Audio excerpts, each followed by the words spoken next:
Welcome to Laughter in the Law, where we talk about the law with a lighthearted twist. So we're back for another podcast, and Sophie has joined us again because, again, she can't stand being away from her mama. So hopefully she won't cry too loud, or that we'll hopefully be able to edit all them out so she's not too much of a distraction. Are you a distraction? I don't think so. Neither do I. Sophie loves to lick your face. I'm telling you. She's fast, too. Yeah. Be an old lady, and she walks real slow, but, man, she can lick you. Her tongue reminds me of, like, the lizard that, like, spits out the tongue and gets the fly off the leaf. Just like, bam! Yeah. Just out there and back. You've been been super licked. fast. You've been licked, and you don't even know it. Yeah. Super long tongue. Okay, let's move on from that topic. This is Jackie Hauser with Laughter in the Law. I'm here with Diane. Yeah, happy to be back. Happy to hear more stories. Yeah, you just kept going on and on about like field trips and the really cool things she would do as a teacher, teaching at the community college level, the newly birthed paralegal courses. Mm-hmm. You made it your own too. Were you able to set your own kind of curriculum for this? There's guidelines you have to go by. You have course descriptions, and there's mile marker posts that you have to go by. But how you get to those mile markers is up to you. Cool. Yeah. Cool. What's the benefits of getting a paralegal degree? Obviously, you can become a paralegal in a law firm. Yeah. But could you do anything else with it? Sure. You can work in any agency that does investigations or analysis. You can work for yourself. You can be self-employed and do contract work for different firms, maybe who don't want to hire somebody full-time. A freelance paralegal. Kind of freelance. I know lots of folks did that early on and did really well at it. So is this job able to be a remote job? Could you work from home? Yes, more now than obviously ever in the past, but certainly you could do this remotely because now you're scanning documents and emailing things back and forth. And back in the day, whenever real estate paralegals came along and they were doing title work, they had to go to the courthouses. I knew paralegals that just crisscrossed the state, going from one courthouse to the next, doing title searches. And now most of those records are online, and so they can just sit at a desk and do those kind of things. But yeah, with a paralegal degree, it's a great introduction to law. And most paralegal programs introduce you to a wide variety of law. So, yeah, you can focus on civil law or criminal law, but you're also going to get introduced to admin law. You're going to get introduced to ethics and professional responsibility, commercial law. You're always going to have to take that because that's just, and by commercial law, business law. It's just such a foundational type of thing that you're going to need in almost every area. But you're going to learn about real estate, you're going to learn about estates and trusts, and obviously criminal law and civil law and civil litigation. And so you really get a really well-rounded exposure to the various areas of law and can decide from there what you want to do. Some folks already know what they want to do, and some folks are just interested in learning about the law and finding out what really piques their interest. So you could be a paralegal in a law firm, or you can be your own boss paralegal, like freelance or contractor. Yeah. You could work at the courthouse. You could work in the clerk's office. I've had former students work in the DA's office with the victim witness as a victim witness assistant or as a paralegal. I've had former students work as a magistrate. Oh. So you're a judge, basically, at the magistrate's level. I have a best friend that I went to paralegal school way back in the 90s who was the sole contact for many years in the estates division. She handled the estate hearings and adjudicatory matters for guardian ad litem issues, and then was eventually elected to clerk of court. And so she was the clerk of court in the county for over a decade. I can't remember how long she served. It was a long time before she retired. You can work for private investigators. I had a student do that. Do judges have assistants? Would that be a thing? Yeah, judges usually hire judges in North Carolina. We call them trial court coordinators or trial court administrators is typically their title. And a lot of times they handle a lot more administrative stuff. They're not really investigating things, but you could hire a paralegal for that. But those really are administrative and scheduling issues that they handle more so than not something that typically you're trained for exclusively in paralegal stuff, but you could be. It at least would give you knowledge about the process. So you know what is a bond hearing versus what is a preliminary hearing versus those kind of things. So a former classmate that became clerk of court, that's pretty cool. Oh, yeah. We were so proud of her. She did so well for herself. One of my most interesting students was and I was just so intimidated, but I had a university professor of biology with a PhD. Wow. Take our curriculum, and super smart guy. And he was preparing for retirement. And so he said, whenever I'm going to retire in a year, and I want to take these classes, and I'm going to move back home, and I'm going to work with my brother-in-law in his PI firm. Wow. And he private investigator. Yeah. He said, I don't want to do anything with biology anymore. Now, he really did enjoy, he was more like earthy and really enjoyed what he did as far as doing it for fun, but he didn't want to teach anymore. He didn't want to have to grade papers anymore. He just wanted to totally shift his career focus. And he did. Obviously, he did very well because he was a smart guy. I'm assuming once he finished his studies, that's what he did. He retired and he moved on. That's pretty exciting, though. Get a paralegal degree and go work in a private investigator's office. Yeah, that was pretty cool. Where all the drama and all of the juicy gossip just sits. Yeah. Cool. I got a former student that, I probably got more than one, but I'm just thinking of several just off the top of my head. But I got one that works with the legislature. Wow. And so she has a pivotal role there. She's been there for a long time. And had a former student who worked in the governor's office. It was before the last election. Now, do you know all this because you continue to stalk them, or do you have a good relationship and you keep in touch with these students? Yeah, I'm over 40, so I'm on Facebook. And so, so Facebook tells you they do the stalking for you. Yes, but no, they still keep. Occasionally, we'll bump into each other. I'm still on the advisory committee at Johnston Community College. I hear a lot of this whenever I go there. I would hear because the lead instructor there was one of my former students. No. Yeah. She took whenever I left to go to law school. I was like handpicked her, and I said, "I think you'd be great at this." How crazy is that? Because your teacher handpicked you to take over her curriculum, and then you handpicked a student of your own, to overtake your curriculum. Yeah, Craziness. she's done, and she's still doing it. She's done very well. Yeah. Wow. So she has me on the advisory committee, and so I'll hear stories from her about our former students. And I taught there. Even after I came back from law school, I still taught at night. I taught some online. It's only been in the past 5 years maybe that I've just totally stopped teaching. So I still had students that, even though I wasn't teaching full-time, I was teaching at night and still had a lot of connection with the school. I vaguely remember that moment 5 years ago, or that season where you were trying to make the decision, do I stop teaching so I can invest more in being a lawyer and invest more time and focus on building my caseload? Yeah. Or do I continue to try to do both and invest in people's lives while also working on my caseloads? And at this point, you were still a defense attorney. And I remember you just talking it out and going through, this really feeds my soul, but I also know that if I'm really going to have the future that I want to have as an attorney, I've got to invest more into that. And I think it was a very hard decision that you made, but because you made that decision, it helped you be where you are now. It did, and one thing I knew about switching sides, I knew that there were so many pros about switching sides. I knew that I would work for real people and not big giant corporations. And I knew that I would help people not be a talking head for an insurance company. I knew that I probably would sleep better at night as well because I was proud of my work and proud of what I was going to be doing.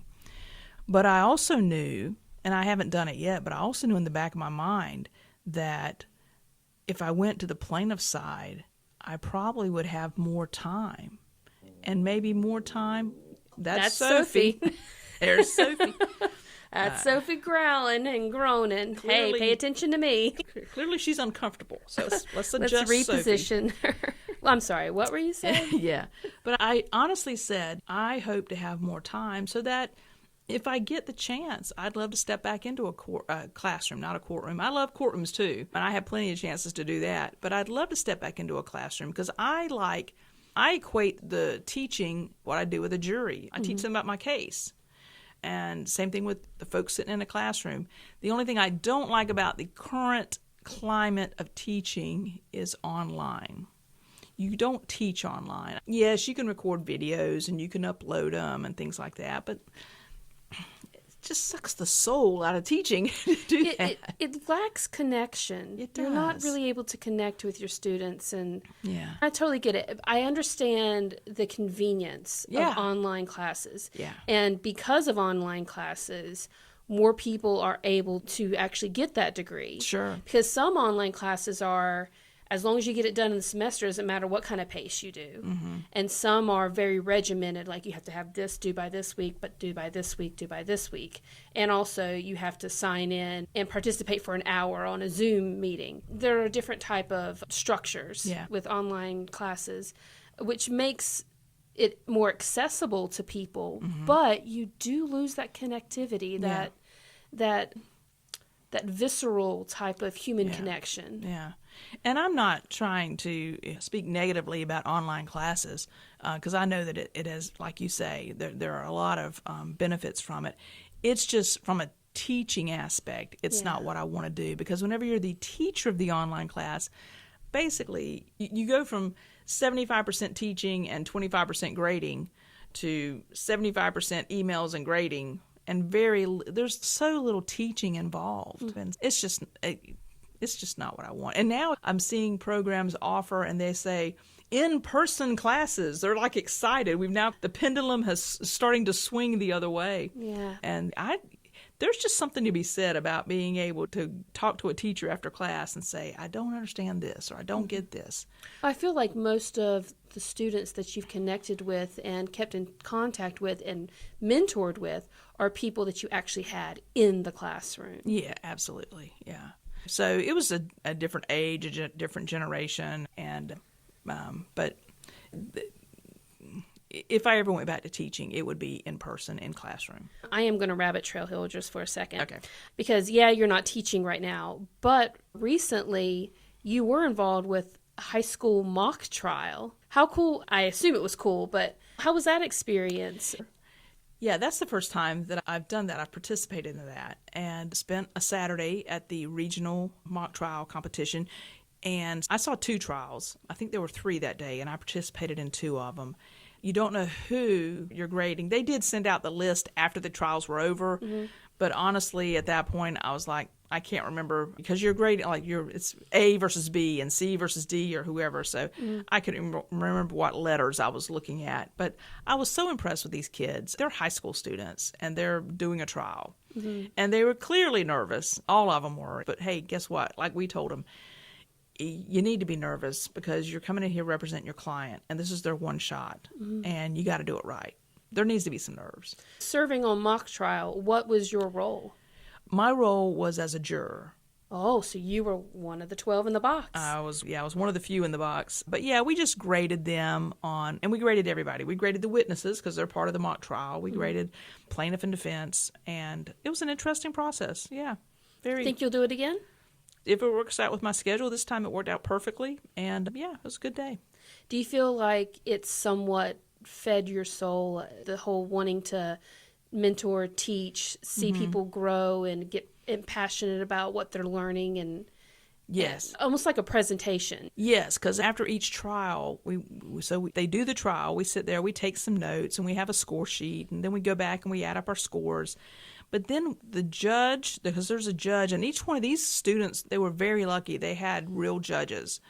It wasn't just somebody playing a judge. And so they got reasonable rulings, and so the judge as well as the jury got to come back and give them feedback. And then all of the jurors in both of my cases were lawyers that practice around here. And everybody gave them great feedback. But that was very interesting that I could come back and actually give them some positive feedback and let them know, you guys are just keep them going to the next round, basically. So I did enjoy that, yeah.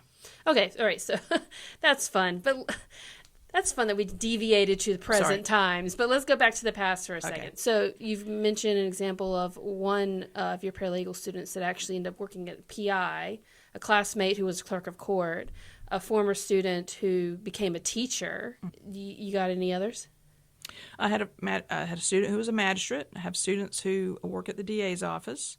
Oh, yeah. And I have a student that is still a friend today who went on to law school. I probably have more than one, but I'm thinking of this one. I have one right now that's called me recently in the past several months and said that she wanted to go to law school, and she just talked through that whole process. Do you already have sage advice right there at the forefront of your mind to automatically tell people? Yeah, I do. It's hard. You're an adult, and you've got a family, and you got a husband, and you got kids, and your life is about to change if you go to law school. Mm-hmm. I don't care if you're going full-time during the day or if you're doing a night program. Your life's about to change, and you just got to be ready for that. You got to know that it's a short-term sacrifice for a long-term gain. So you got to make sure this is what you want to do. Mm-hmm. So I've had a student who now is just like one of my very good friends go to law school. And she has your direct number? She does. And we joked about it while she was in law school. I swear, I think she called me every night. Every night. Oh, so hold on. I thought we were talking about the one that's about to go. So now we're talking about the one that did go. Yeah. Okay, all right. Yeah, we're going to have her on the show one day. We'll get her in here and we'll just chit-chat. And okay, so how was that? She told you she was going to law school. Mm-hmm. She went. She called you almost every night? Yeah, almost every night, yeah. And I remember whenever she got her first exam back and she didn't get a good grade and she called me crying and I was like, they do that to wear you down. Yeah. They don't want you to get too cocky. That's right. We talked about it and we're like, you're fine. You're golden. Don't worry about it. And ways that we can improve test taking and exam taking and all that kind of stuff. Yeah, she practices now. She's been practicing 4 or 5 years now. How does she do her practice? I think she does an office sharing. I honestly can't tell you 100%. I think she does office sharing in Raleigh, but I'm not sure. So she doesn't have her own brick and mortar building with her name on it, or she's not a partner at another firm? No, she's a sole practitioner. Okay. And so she has her own business? She does, yeah. And she has one staff person. And so just her and her paralegal? Uh-huh. And if I'm not mistaken, her paralegal works remotely. And I think she does like an office sharing. And there's a lot of that, like in the big cities, Raleigh, Charlotte, Greensboro. Mm-hmm. Office sharing is the way to go if you're a small business. But what is office sharing? What do you mean by that? In some of these big giant buildings, you basically just rent office space, but you have access maybe to some of the common areas. So you're going to rent an office, but you're going to have access to a conference room or to the kitchen. Or if your clients come in and have to use the restrooms are down the hall. But you're not paying for rent for all of that. You're just paying for rent for your office. Some folks do office sharing, and they rent their office every day of the month.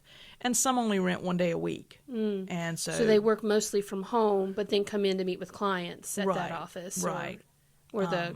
Or reserve the conference room that's being shared amongst the different office sharing. Yeah, the other cool thing, and once again, I'm not an expert on office sharing, but the other cool thing about office sharing is usually there is a real live receptionist. So if somebody comes in and they're looking you, there's a real live person there that can say, you are not in. You can get your mail there. You can get all kinds of, there's perks for it.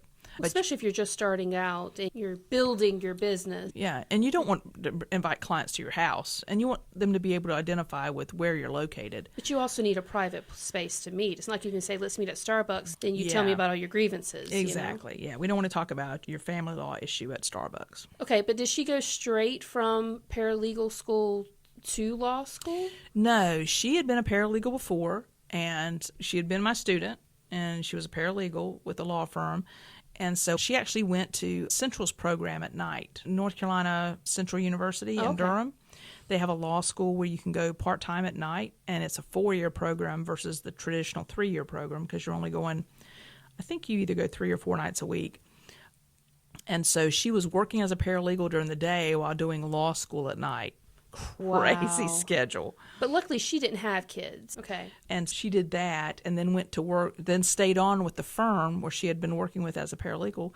Whenever she passed the bar, she stayed on and stayed there for a few years. That sounds so similar to someone else's journey. Who else did that? Who else was a paralegal, and then went to law school, Right. and then was a lawyer at the same law firm where they were a paralegal. I've heard of that person. Let me get the mirror out. Hang on a This second. is starting to make me think that you're just regurgitating stories. And you still keep in contact with her, even to this day. Oh, absolutely. Yeah. And you She's- want to have her on the podcast? I do. Do you think she'd be more delightful than me? Don't answer that. I think you both have strengths and weaknesses. Wow. Wow. Okay. What I need to do is have you two on the podcast and me just sit out in the hallway and listen. That's what I Oh, need to no. do. Let's not do that. It's really cool to hear that you keep in contact with these students. And correct me if I'm wrong, but it sounds like you would be open to even teaching again someday. Oh, absolutely. That sounds like a great thing to do in retirement.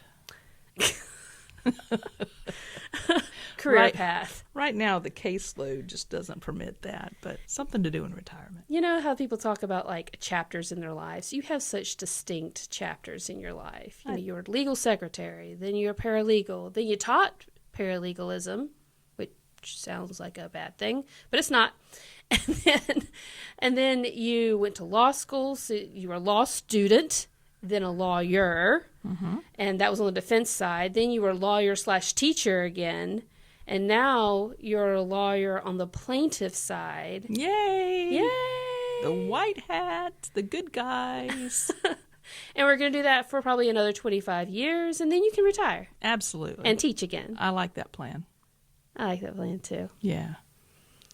And until then, we'll just And keep chatting We'll just do a few more podcasts along the way in those next 20 Yeah. years or so. so that they can also be some milestones and Yeah. benchmarks and Yeah. mile markers. That's the word you were used earlier. like- mile markers. I like mile markers. Yeah. Yeah. Chapters, mile markers, things like that. Yeah. It's been a great journey. Yeah. Well, that's a good place to end for today. Okay, fine. We can end it there. What, you got someplace to be? Yeah. You got to call back a student, a former student? My phone has been ringing as we've been sitting here, so I probably need to return some calls. Oh, yeah. That goes back to you being so lovable. Everybody right. wants to talk to Jack. That's right. All right. Well, until next time.